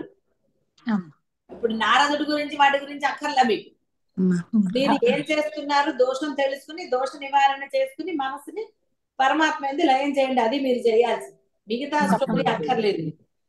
కాబట్టి సమస్త కర్మములను ఎల్లప్పుడూ చేయుచున్నా కేవలం నన్నే ఆశ్రయించేవాడు శరణు పొందువాడు నా అనుగ్రహం వలన నాశరహితముకు శాశ్వత మోక్ష పదవిని పొంది తీరుతాడు. సందేహం ఏం లేదు, పొమ్మన్నాడు ఆయన. నన్ను పొంది తీరుతాడు అంతే. భక్తితో కూడి కర్మను ఆచరించడం వలన పరమాత్మ అనుగ్రహం లభ్యమై జీవనకు మోక్ష పదవి చేకూరుచున్నదని తెలుపబడింది. ఇందులో ఏ సందేహం లేదు. ఇదంతా మీకు అనుభవమే. ఎప్పుడైతే మీరు నామస్మరణ అనండి, గురువు యందు భక్తి అనండి, ఏదైనా అనండి, ఆ భక్తి మీకు ఉన్నప్పుడు అన్ని చక్కగా జరిగిపోతాయి. గురు భక్తి ఉన్నప్పుడు అపారమైన గురుభక్తి ఉండాలి. ఆ గురుభక్తి ఉన్నప్పుడు దోషాలు జరగవు, గురువు పట్ల ఏం దోషాలు జరగవు. ఎందుకంటే ఆ భక్తే మిమ్మల్ని దోషరహితులుగా వ్యవహరించేటట్టుగా చేస్తుంది. ఎప్పుడైతే అందులో నేను ప్రవేశించిందో దోషాలు జరుగుతాయి. ఎందుకంటే అక్కడ నేను ప్రవర్తిస్తుంది, నేను ఎప్పుడు దోషరహితంగా ఉండదు. ఎందుకంటే ఆ నేనే అహంకారం, అది ఎప్పుడు దోషమే. కాబట్టి బాగా ఆలోచించుకోండి. మీలో మీ ప్రవర్తనలో గురు సమక్షంలో కానివ్వండి, ఎక్కడైనా సరే నేను వ్యవహారం చేస్తుంది. ముఖ్యంగా గురు సమక్షంలో ఉన్నప్పుడు మీరు నేనుతో ఉన్నారో లేదో బాగా చూసుకోండి. మిమ్మల్ని మీరు సమర్థించుకోకండి, ఎందుకంటే మీ సమర్థింపు మిమ్మల్ని అఘాతంలో పడేస్తుంది తప్ప మిమ్మల్ని పైకి తీసుకురాదు. కాబట్టి నిష్కర్షగా నిజంగా మీరు చేసేది కరెక్టా కాదా ఆలోచించుకోండి ఒకసారి. కాబట్టి ఆ నేనుతోటే వ్యవహరిస్తున్నారా, ఏం చేస్తున్నారా అనేది చూసుకోండి. అప్పుడు మీకు బోధ కలుగుతుంది, అంటే మీకు జ్ఞానోదయం అప్పుడు కలుగుతుంది, డెఫినెట్ గా కలుగుతుంది. నేనుతో లేకుండా ఉన్నప్పుడు దోష రహితులుగానే ఉంటారు, నేనే మిమ్మల్ని దోషభూయిష్ఠులను చేస్తాను. కాబట్టి భక్తితో కూడి, అంటే ఆ విశ్వాసము, ఆ యొక్క ఆ శరణాగతి, నీవు తప్ప అన్యము లేదు అన్న శరణాగతి వల్ల ఆ పరమాత్మ యొక్క అనుగ్రహం లభ్యమై జీవుడు మోక్షాన్ని పొందుతాడు. విద్యుక్తములకు సమస్త కర్మములే కానీ దోషయుక్తములకు కర్మలని కాదు. సమస్త కర్మలు అంటే ఇష్టం వచ్చినట్టు చేసేసి మన ఇష్టం వచ్చినట్టు చేసేసానండి, దోషాలకి నివారణ ఆ యొక్క మనశుద్ధి కావాలి. అంతేగాని దోషాలు చేసేసాం ఇంకా ఓకే తెలియక చేసాం ఇవన్నీ కథలు చెప్పకూడదు. తెలుసో తెలియక అని కూడా అనరాదు, తెలియకపోతే తెలుసుకోవాలి. గురువు పట్ల ఎలా ఉండాలో తెలియకపోతే తెలుసుకోవాలి, ప్రయత్నించాలి. అంతేగాని మనకి ఏదనిపించిందో అది కరెక్ట్ అని భావన చేసినందువల్ల దోషాలు. ఇప్పుడు ఇక్కడ ఎప్పుడైతే అది నిస్వార్థమైన భక్తి కలుగుతుందో అప్పుడు దోషాలు జరగవు. ఇక్కడ అందుకనే నిస్వార్థ భక్తి అంటే ఆ అపారమైన భక్తి ఉన్నప్పుడు దోషయుక్తములకు కర్మలు మీరు చెయ్యరు, మీ వల్ల జరగవు. ఆ స్ఫురణ ఉంటుంది, ఇది దోషము అన్న స్ఫురణ మీలో ఉంటుంది. ఎప్పుడైతే నేనుతో కూడి మీరు కర్మలు చేస్తున్నారో మీ దోషాలను మీరు గుర్తించరు, కాదు కరెక్టే అంటారు. అసలు అది దోషం అని కూడా మీరు అనరు, ఎవరన్నా అన్నా కూడా ఒప్పుకోరు, ఏం కాదు ఇది కరెక్టే అంటారు. ఎందుకంటే మీరు ఎవరిని సంప్రదించరు, నేను ఎప్పుడు కూడా వేరే వాళ్ళని సంప్రదించనివ్వరు. నాకు తెలియకపోతే కదా నేను వేరే వాళ్ళని అడుగుతానంటే, నాకు తెలిసి నా నిర్ణయమే ఫైనల్, అంతే, దట్స్ ఇట్. అందువల్ల దోషాలు ఇక్కడ అందుకనే చెప్తున్నారు, విద్యుక్తములకు సమస్త కర్మలే కానీ దోషయుక్తములకు కర్మలు కాదు. విద్యుక్తములు విధించబడినవి, ధర్మం విధించబడింది అంతే. అది గురువు పట్లనా పరమాత్మ పట్ల రెండు ఇద్దరు ఒకటే. కాబట్టి ఎవరి పట్లైనా మీరు అలాగే ఉంటేనే మీరు దోషయుక్తములైన కర్మలు చెయ్యరు. ఎప్పుడైతే అందులో నేను ప్రవేశిస్తుందో అప్పుడే ఈ గొడవలన్నీ మొదలు. అంతే. కాబట్టి దోషయుక్తములకు కర్మలు మొదటనే నిషిద్ధములు. సర్వేంద్రియములచే ఏ ఏ కర్మలు చేయుచున్నను పరమాత్మని సదా స్మరించుచునే ఉండువాడు, లేక ఆ కర్మఫలములను పరమాత్మ అర్పణం చేయుచు ఉండువాడు పరమాత్మ అనుగ్రహానికి పాత్రత. చాలా చక్కగా విస్పష్టంగా చెప్పేశారు. ఎల్లప్పుడూ అలా ఉండాలి అంతే. ఎల్లప్పుడూ మీరు నామస్మరణ చేస్తే, ఎల్లప్పుడూ గురుస్మరణ చేస్తే ఆ గురువు మీతో ఎప్పుడు ఉన్న అనుభూతి కలుగుతుంది. మీకు ఆ నిద్రా సమయం ఎప్పుడైతే పరమప్రశాంతంగా, అప్పుడు వాళ్ళ ఒక అమ్మాయి వచ్చారు, అమ్మ నాకు ఇలా రోజు అలా కల వస్తుందమ్మా, నేను మీ దగ్గర ఉన్నట్టుగా మీకు అన్ని నేను చేస్తున్నట్టుగా. అలా ఎప్పుడైతే అపార భక్తి కలుగుతుందో ఇలాంటి అనుభవాలు అనుభూతులు కలిగి తీరుతాయి, అందులో ఏం సందేహం లేదు. అయితే అది అప్పుడప్పుడు కాకుండా ఎప్పుడూ ఉండే విధంగా స్థిర బుద్ధి మీకు కలిగితే ఇక అప్పుడు మరలా స్వప్నంలోనే కనిపించే ఆవశ్యకత కాక సర్వకాల సర్వావస్థలందు గురువు యొక్క సామీప్యాన్ని మీరు పొందగలుగుతారు. లేదు అక్కడ ఇల్లు వదిలేసి ఇక్కడికి వచ్చేస్తారని కాదు, మీరు ఎక్కడున్నా మీ దగ్గర మీలో మీ ముందు వెనకాల అంతా కూడా ఆ గురువు యొక్క ఆ స్పర్శ అనుభూతి నిన్నొచ్చింది, ఇప్పుడు మీకు అది అర్థం అవ్వాలి.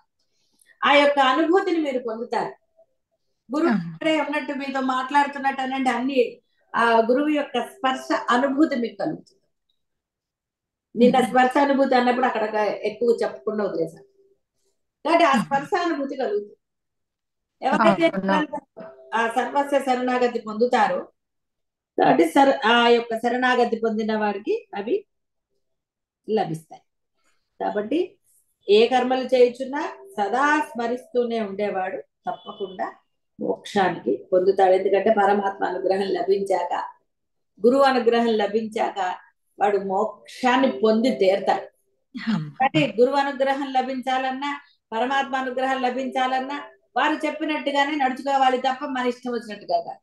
ఎప్పుడో చేస్తానండి, మీరు చెప్పినవన్నీ గుర్తున్నాయండి, ఇవన్నీ అయిపోయాక అప్పుడు చేస్తానండి అంటే కాదు.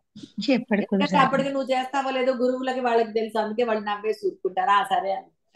గురువు చెప్పినప్పుడు దీక్ష తీసుకొని వాడు ఎప్పుడో తీసుకుంటానంటే గురువు నమ్ముతాడా? అసలు అది సాధ్యపడుతుందా లేదో గురువుకి తెలుసు. నీకు తెలియదు అంతే, నువ్వు అనుకుంటావు నేను తర్వాత తీసుకుంటాను అని. పరమాత్మ అనుగ్రహం కలుగుతుంది కాబట్టి మోక్షం అతనికి సులభముగా లభిస్తుంది, అత్యంత సులభముగా. కాబట్టి భక్తితో కూడి కర్మ చేసిన ఆ కర్మ ఏ మనుజుని మోక్ష పదానికి తీసుకెళ్తుంది అని స్పష్టంగా చెప్పారు. పరమాత్మను ఆశ్రయించిన వాడు ఒక కార్యము కాదు అనేక కార్యములను చేసినను వాడు బంధింపబడడు. వాడికి ఆశ లేదు, దాని అందే నేను చేస్తున్నానన్న భావన లేదు. అక్కడ ముఖ్యంగా నేను లేదు కాబట్టి వాడు హ్యాపీగా ఉంటాడు. దేనికి అంటుకోడు. జ్ఞాని లక్షణాలు, బ్రహ్మ లక్షణాలు అవే. బంధింపబడు. అది ఎప్పుడో ఒకప్పుడు కాదు, నిరంతరము చేసినను బద్ధుడు కాదు. ఎందుకంటే వాడు నిరంతరం పరమాత్మ సన్నిధిలోనే ఉన్నాడు. నీవు తప్ప అన్య శరణం లేదు అనేసాడు. అనన్య భక్తితో ఉన్నాడు. అంతా నువ్వే స్వామి, నాతో చేసేది చేయించేది సర్వము నాతో సహా నువ్వే స్వామి. ఇక్కడ నేను అనేది లేదు స్వామి. ఏదో ఈ లౌకిక వ్యవహారంలో నేను ఒట్టిగా నేనుగా కనబడుతున్నాను తప్ప నేనుగా నేను వ్యవహారం చేయటం లేదు స్వామి, అన్ని నీదే. అది ఏమిటి అనేది నాకు అనవసరం స్వామి, నువ్వు నా చేత చేయిస్తున్నావు, నేను చేస్తున్నాను అంతే అని ఎవరైతే అలా ఉంటుందో, ఎప్పుడో ఒకప్పుడు కాదు, నిరంతరం ఎవడుంటాడో నిరంతరం వాడు కర్మలు చేసినా వాడు బద్ధుడు అవ్వడు. అంటే వాడు చేస్తాను అంతే కదా, వాడు బద్ధుడు అవుతాడు. పైపెచ్చు పరమాత్మ అనుగ్రహాన్ని పొంది దానిచే అవ్యయ మోక్షాన్ని పొందుతాడు.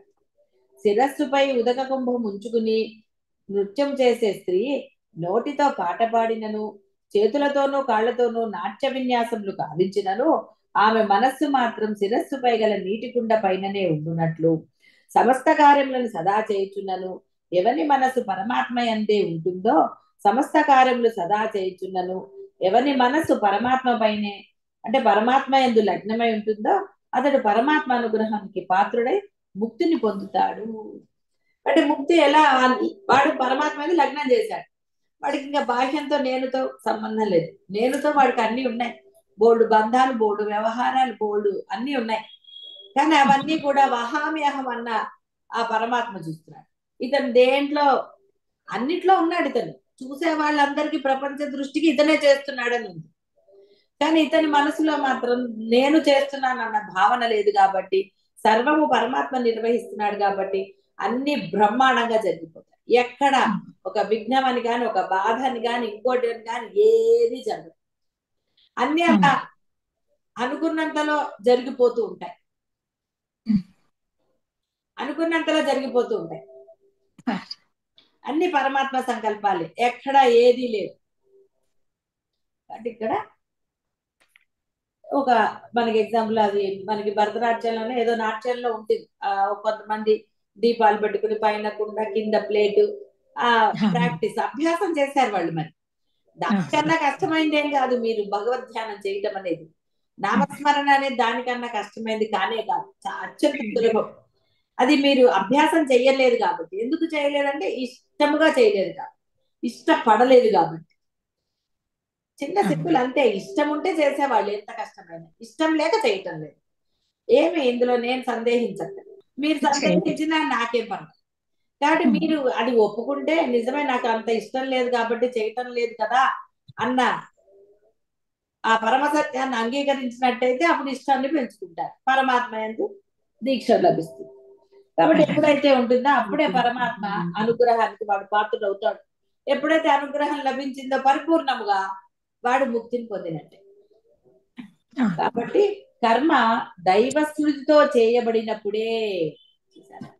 కర్మ దైవ స్మృతితో అంటే నామస్మరణతో చేయబడినప్పుడే, అది ఇంటి పన, ఏ పన, ఏదైనా సరే, ఇంట్లో పెళ్ళిళ్ళ, ఇంకోట ఏదైనా సరే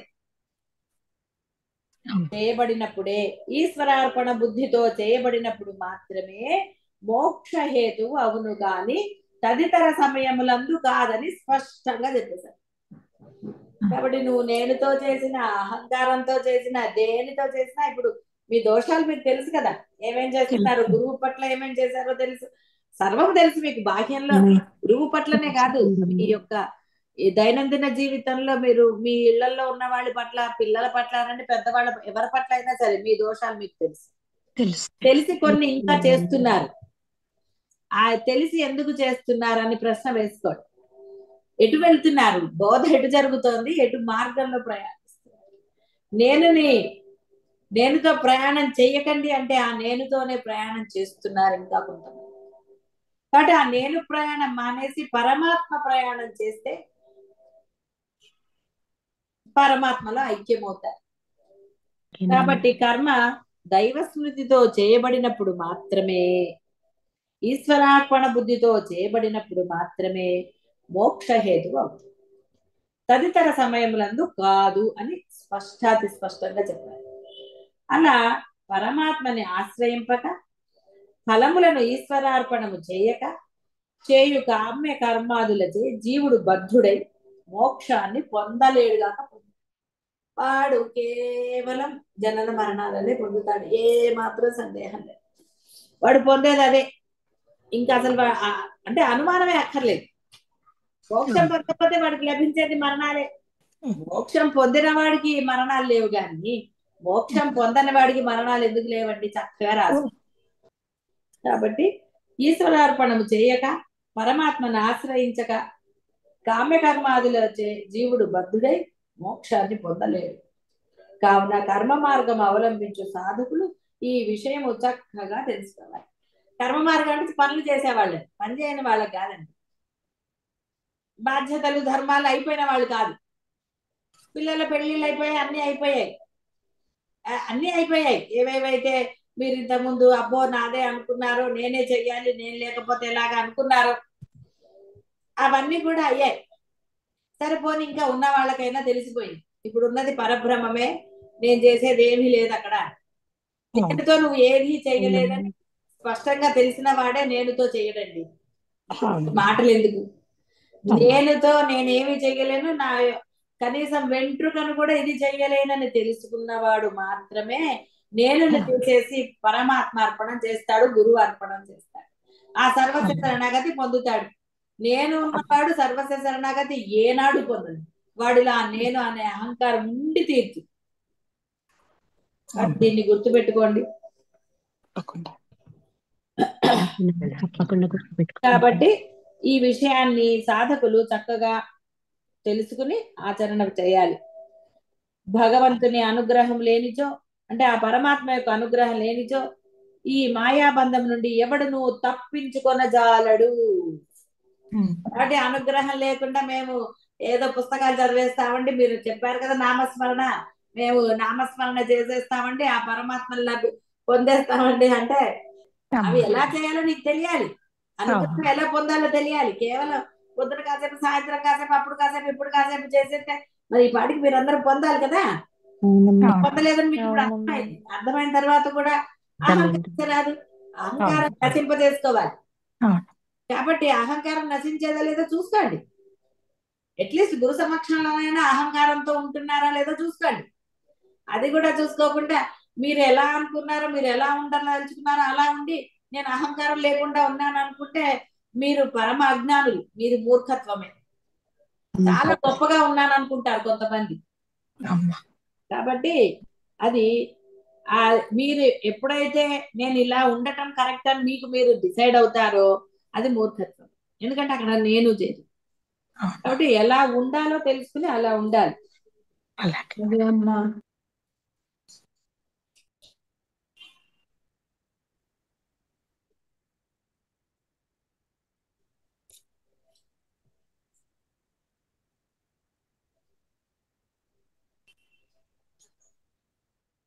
కాబట్టి పరమాత్మ అనుగ్రహం లేనిచో ఈ మాయాబంధం నుండి ఎవడు నువ్వు తప్పించుకొనజాలడు.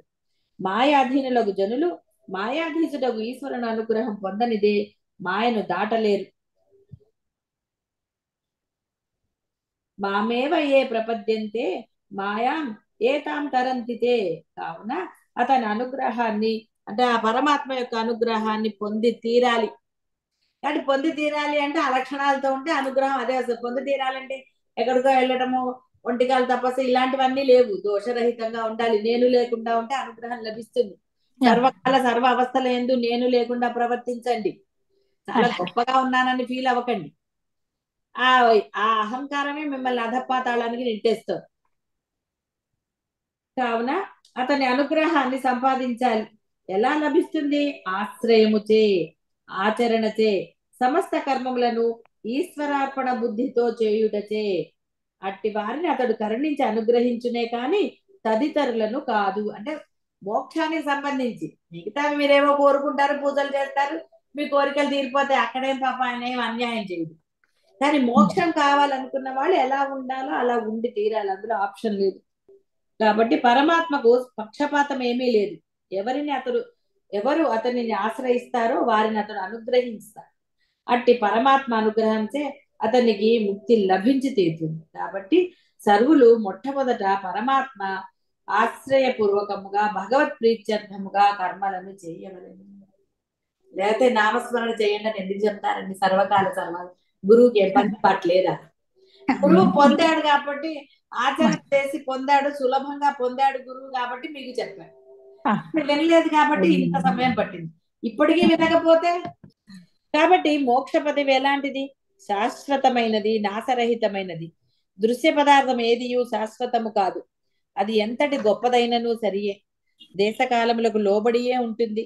కాబట్టి అట్టి మహోన్నత నిత్య పదవికై సర్వోత్కృష్ట దైవ పదమునకై సర్వులు నిష్కామ కర్మ భక్త్యాదుల ద్వారా ప్రయత్నించి తీరాలి. అంతే, ప్రయత్నించాలి. ప్రయత్నించకుండా నాకు నేను గొప్పవాడిని అనుకుంటే ఎవడేం చేయలేడు. నా ఆచరణ నాదే గొప్పది అని అనుకున్నంత కాలం, నేనుతో మీరు వ్యవహరించినన్ని రోజులు కానివ్వండి, ఏదైనా సరే, ఎన్ని జన్మలైనా సరే మీకు ఆ యొక్క అనుగ్రహం లభించదు. మీరు పొందేది ఏమీ లేదు. జన్మలు తప్ప ఏమీ పొందలేరు. కాబట్టి మోక్షాన్నే పొందాలి. అది శాశ్వతము, నాశరహితము. భగవద్ అనుగ్రహం చే మాత్రమే, అంటే గురువు అనుగ్రహంతో మాత్రమే మీరు అది పొందగలుగుతారు తప్ప మీ యొక్క దాని వల్ల మీరు పొందలేరు. మీ ఆచరణ ఈ విధంగా ఆచరణ ఉన్నప్పుడు మాత్రమే నేను రహిత ఆ యొక్క శరణాగతి, సర్వస్వ శరణాగతి, అప్పుడు మాత్రమే మీరు పొందగలుగుతారు. కాబట్టి సమస్త కార్యములు ఆచరించుచుండినను పరమాత్మను ఆశ్రయించి పరమాత్మ స్మరణ కలిగి ఉండినచో, భగవత్ ప్రీత్యర్థముగా ఆ కర్మలను చేయించుండినచో మోక్షాన్ని పొందవచ్చు.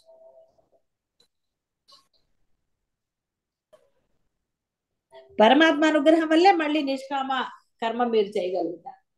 కాబట్టి ఎలా అయినా సరే పరమాత్మ అనుగ్రహం మీకు లభించాలి. లభించాలి అంటే ముందు ఆ దీక్షతోటి ఆ నామస్మరణ చేసి తీరాలి. అప్పుడు మీ మనసులు శుద్ధమై, అంత తేలికేంటి మీ మనసులు మీరు శుద్ధం చేసుకోవటం, ఒక్క కేవలం నామస్మరణ చేయగానే మనసులు శుద్ధమైపోతాయా? ఆ భక్తి రావాలి, ఆ తత్పరత కలగాలి. ఇవన్నీ కలగాలి అంటే పరమాత్మ అనుగ్రహం లభించాలి. లభించాలంటేనే ఆ దీక్షలు. లభించక్కర్లేదు, పరమాత్మది అక్కర్లేదండి, నేను చేస్తూ ఉంటాను కదా, ఎప్పటికప్పుడు నేను పొందుతాను కదా అనుకుంటే అప్పుడు అది అక్కర్లా. మీ ఇష్టం వచ్చినట్టు చేసుకోవచ్చు. మీరు పొద్దున కాసేపు అంటే మీ ఇష్టం, ఇంకా సమయం దొరికినప్పుడే చేసుకోవచ్చు. సమయం దొరికినప్పుడు అనుకుంటే ఎప్పటికీ దొరకదు. ఎందుకంటే సమయం అనేది మీరు ఎప్పుడు పరమాత్మకి ఇవ్వటం, అది మీకు అర్థమైంది కదా. ఉన్నదే సమయమే పరమాత్మ అనుకుని ఎవరైతే ఉంటారో, సమయమే పరమాత్మ అనుకుని చేస్తారో, అది వాడి సమయం అంతా పరమాత్మ అయిపోయాడు. కాబట్టి అప్పుడు బాహ్యానికి అక్కడ తావు లేదు. అంటే ఈ యొక్క సూక్ష్మాలను గ్రహించాలి, ఆ విధంగా ఉండాలి. సమస్త కర్మములను వివేకయుక్తమగు బుద్ధి చేత నా యందు సమర్పించి నన్నే పరమ ప్రాప్యముగా ఎంచిన వాడవై చిత్తైక ఏకాగ్రతతో, అంటే చిత్తాన్ని కూడా అతనిలోనే లయం చేసి తత్వ విచారణను, అంటే ఆ ఈ యొక్క యోగాన్ని అవలంబించి ఎల్లప్పుడూ నాయందే చిత్తాన్ని నిలుపు. తత్వం తెలిసిన తర్వాత ఆచరణ పరమాత్మదే ఉండాలి తప్ప అన్యం ఉండరాదు. అంటే సర్వకర్మలు అతనికే అర్పించాలి. ఏ కర్మ చేసినా ఇక అర్పించడం అంటూ విడిగా ఎక్కడుందండి? మీరు ఏ కర్మ చేస్తున్నా నామస్మరణ అయితే చేయండి, ప్రయత్నం చేయండి. ప్రయత్నం చేయకుండా సాధ్యం కాదని ఎలా అంటారు? ఎన్నో సాధ్యం అయ్యాయి. ప్రయత్నంలో ఎన్నో నేర్చుకున్నారు. కష్టతరమైనవన్నీ ఎంతమందో ఎన్నో నేర్చుకున్నారు. మీకు ఆ ఇష్టం కలగాలంతే. మోక్షం పొందాలన్నా ఆ ఇష్టం కలిగినప్పుడే దృఢమైన సంకల్పము కలుగుతుంది. ఆ కర్మలు ఆచరిస్తారు కాబట్టి అప్పుడు పరమాత్మ గురువు అనుగ్రహాలు లభిస్తాయి. శరీరముతో సమస్త కర్మలు చేయుచున్నను మనస్సుతో ఆ కర్మలన్నిటినీ పరమాత్మకే అర్పించి వారి అందే మనస్సును సంలగ్నము చేయాలి. కాబట్టి ఒట్టి లగ్నం చేయమట్ల సంలగ్నం బాగుగా ఉంచాలి. నువ్వు ఏది చేస్తున్నా సరే పరమాత్మ స్మరణ మానరా. పరమాత్మ దగ్గరే ఉండాలి. నేను దగ్గరికి వెళ్ళరా. నేను దగ్గరికి వెళ్ళావా ఆ నేను బంధములు అంటుంది, కామక్రోధాలు అంటుంది, లోభం అంటుంది. ఎంత లోభత్వాలండి ఒక్కొక్కళ్ళకి బొచ్చుడు ఉంటాయి. ఇలా రకరకాలుగా జరుగుతూ ఉంటాయి.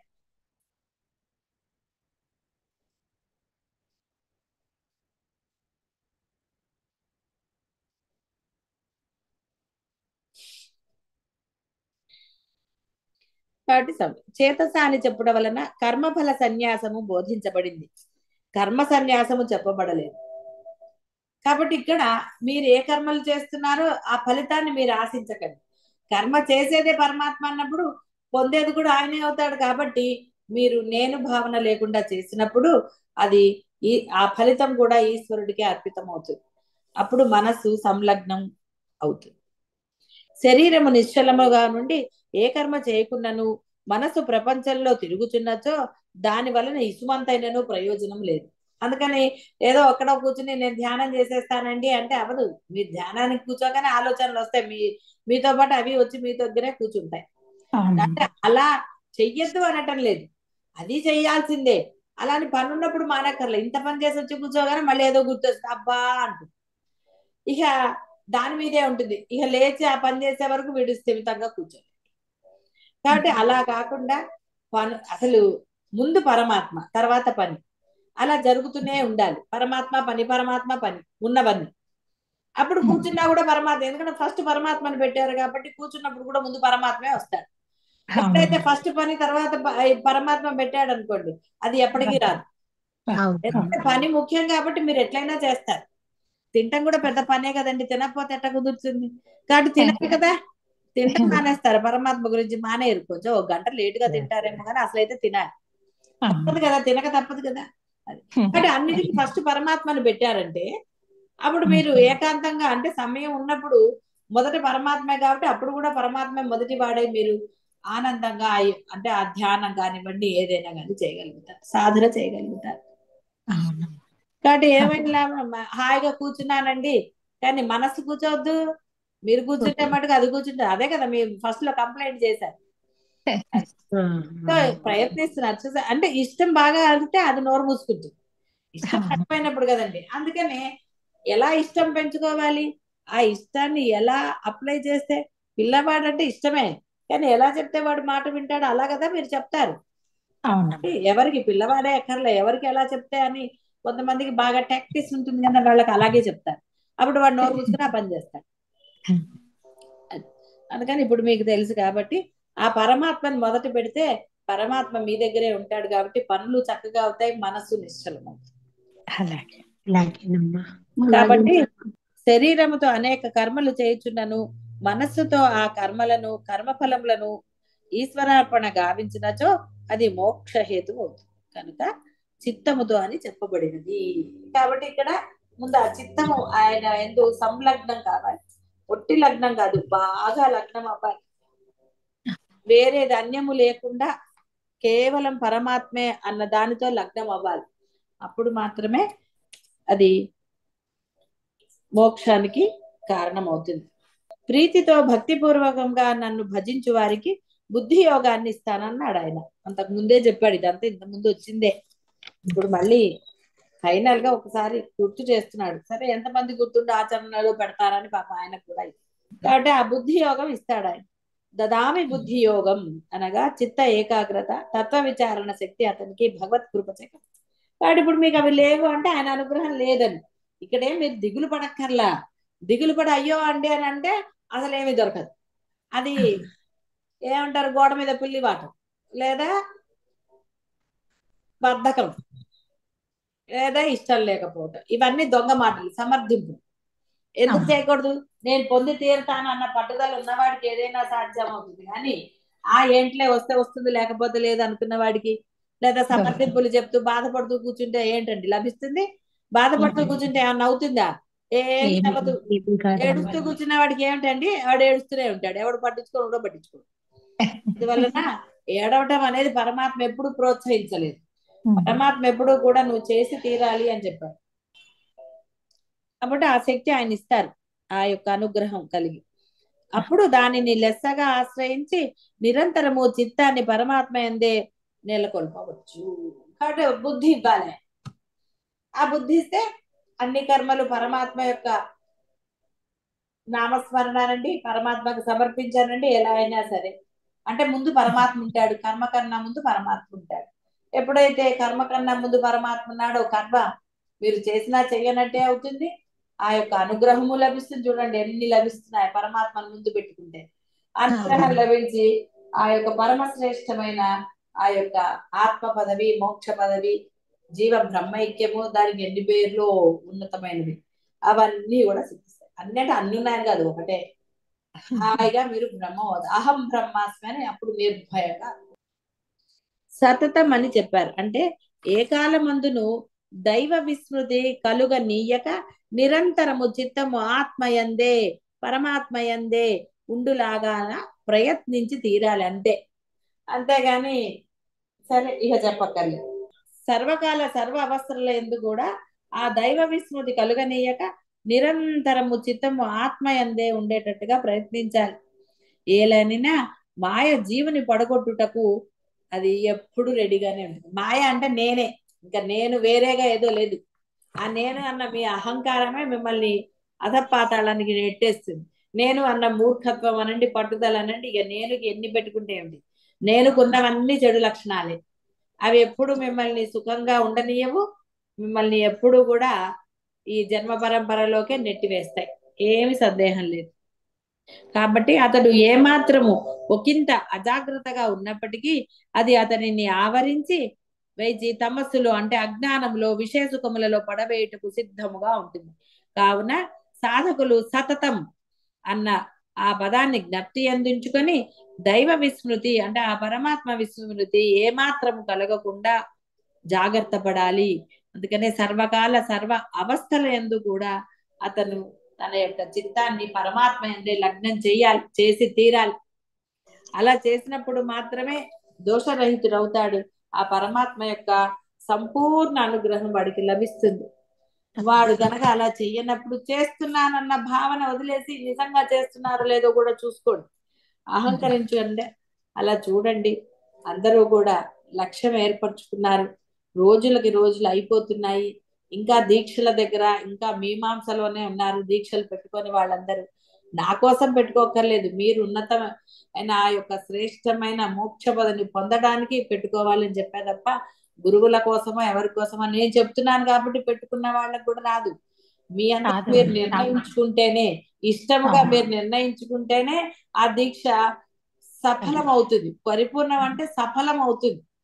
మోక్షము ఆ అహం బ్రహ్మాస్మి స్థితిని మీరు పొందుతారు. కాబట్టి సాధకులు అనేవారు ఆ యొక్క విచక్షణ వివేకాలతో ఆలోచించి, పరమాత్మ కూడా అదే చెప్తున్నాడు కాబట్టి పరమాత్మ మాటలు ఎందు విశ్వాసం ఉంచాలి. గురువు మాట ఎందు విశ్వాసం లేనివాడు కనీసం పరమాత్మ మాటలు ఎందైనా విశ్వాసం ఉండాలి. పరమాత్మ ఎందో గురువు ఎందో ఎవరో ఒకరి ఎందు లేకపోతే వాడు బాగుపడడు. వాడు బాగుపడటం అంటే వాడు మోక్షాన్ని పొందలేడు. కాబట్టి ఎవరి ఎందైనా సరే ఆ విశ్వాసము, ఆ సర్వస్వ శరణాగతి ఉంచుకుని ఎవరి ఎంచుకున్నా నష్టమేం లేదు. ఇద్దరు సమానులే. మీ దృష్టికి అంటే మీ చిత్తానికి ఎవరి యందు మనసు లగ్నం అవుతుంది అనుకుంటున్నారో వారి యందు అంటే గురువా పరమాత్మ అది నిశ్చయించుకోండి. అందులో ఏమీ సంశయం అక్కర్లేదు. ఆ నిశ్చయించుకుని ఆ యొక్క శరణాగతి పొంది అనుగ్రహాన్ని పొంది ఆ సులభంగా ఆ మోక్షాన్ని పొందండి. శుభం భూయాత్.